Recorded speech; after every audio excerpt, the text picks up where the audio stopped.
Hello, we are back. Well, I hope we are. Big apologies for not having a video out sooner. As some of you may know, it is Invisible Illness Awareness Week this week, so I'm going to participate in 30 things about my invisible illness you may not know. Question 1. The illness I live with is ME/CFS, which I'm sure most of you know. I was diagnosed with it in the year 2012, in March, April time. I had symptoms since November 2011, when I caught the flu and then pretty much never went away.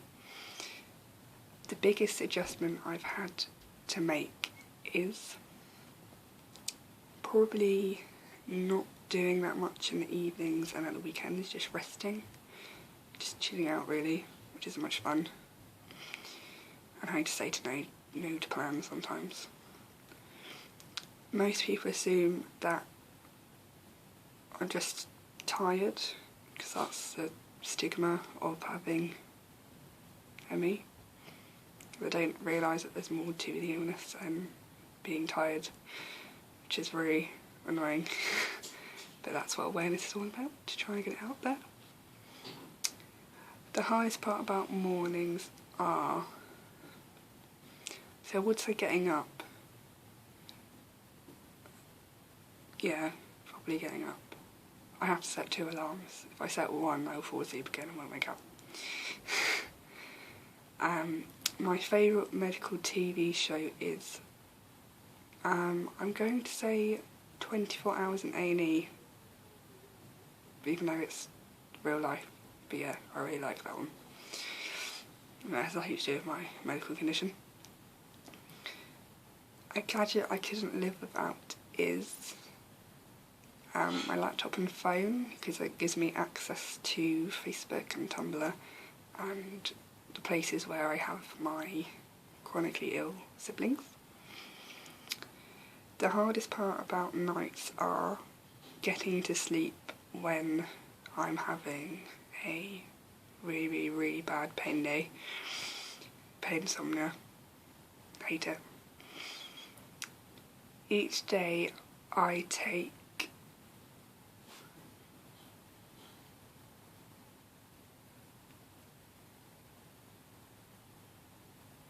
5 pills. Regarding alternative treatments, I have bone therapy. You can see 2 other videos of me and my therapist talking about those if you go back through our history.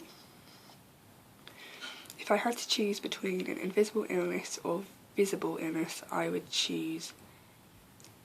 That's really hard actually, because with a visible illness you could have like tubes and be in hospital a lot more, even though I know people with invisible illnesses and my illness are in hospital. I don't really know. I think about that a bit more, I think.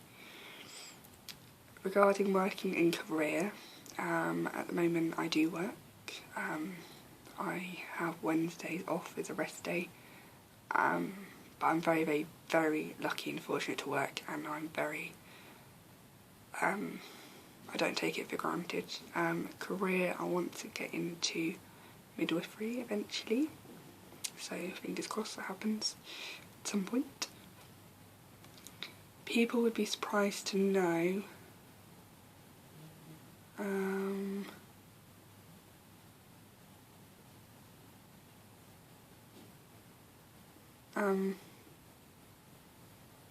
not sure. The hardest thing to accept about my new reality has been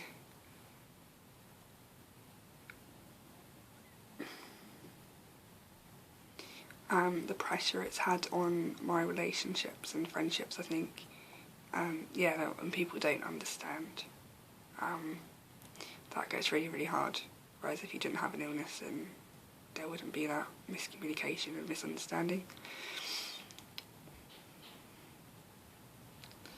something I never thought I could do with my illness that I did was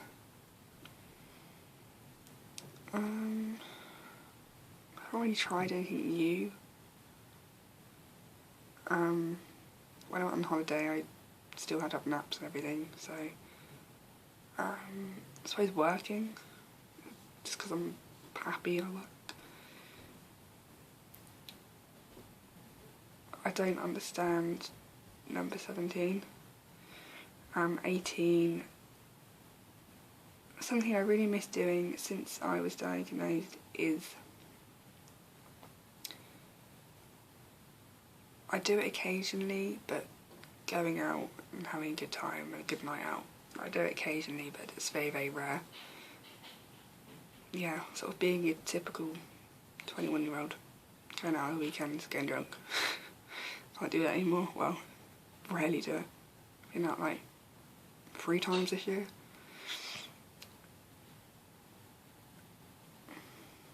It was really hard to have to give up my evenings and weekends to rest.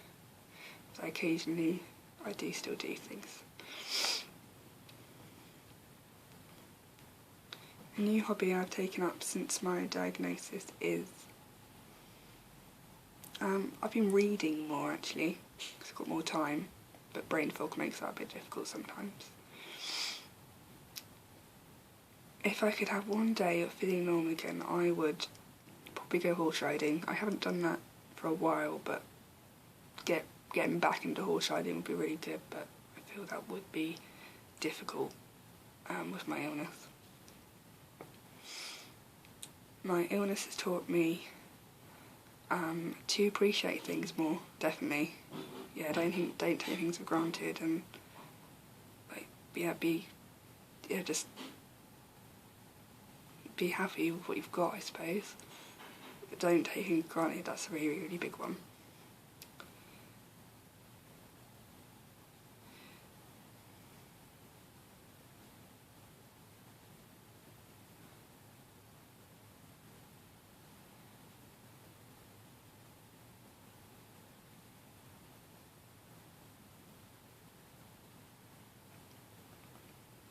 Sorry, I'm just thinking about the next question.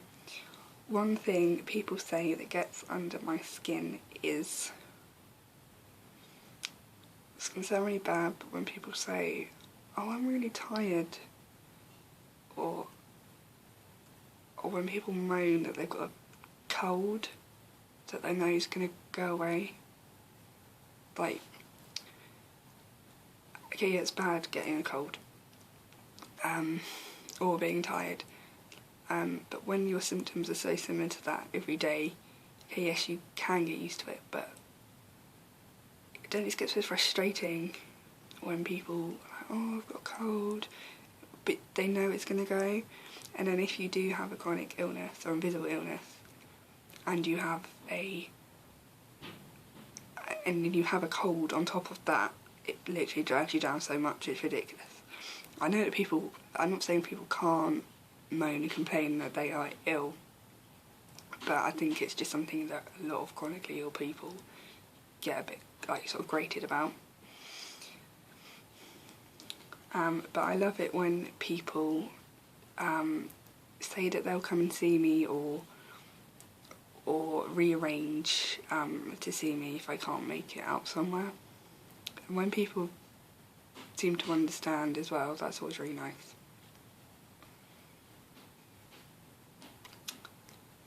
I don't really have a favourite motto or quote really, regarding my illness that I can think of. When someone is diagnosed, I'd like to tell them that you have become, or even if you're undiagnosed but you may have a chronic illness, you have become part of a really amazing community. The chronic illness and splenic community is just incredible. People understand each other, there's support when you need it, people don't judge it. Yeah, it's brilliant.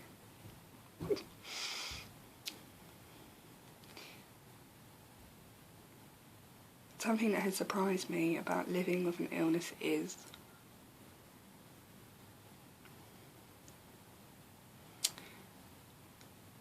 Some days how little you have to do for it to affect you. Some days literally just getting out of bed is enough. And just, yeah, how different days are. Like one day getting out of bed can be a chore, and then the next day you can do like so much more. How it just completely fluctuates in every single way. It's crazy. The nicest thing someone did for me when I wasn't feeling well was probably if someone makes me food. Just because I like food. I'm involved with Invisible Illness Week because I want to create awareness, and I'm not afraid to shy away from the fact that I have one. The fact that you read this list makes, or that you're listening or still watching this, which I'm surprised you are because it's just gone into an 11-minute video, makes me feel happy, and hopefully you can relate, or that you've understood how having an invisible illness can affect someone, even though I've answered these really, really quickly on the spot. Probably wasn't the best thing. So, yeah, pretty much sorry for it being a really, really long video. You probably haven't even watched it. But, yeah, we've got a video up. Woohoo. I hope you have a really good week. Hopefully I'll see you again next week. If there's anything you'd like us to talk about next time, then let us know. And yes, I hope you are all good. May the spoons be with you. Bye.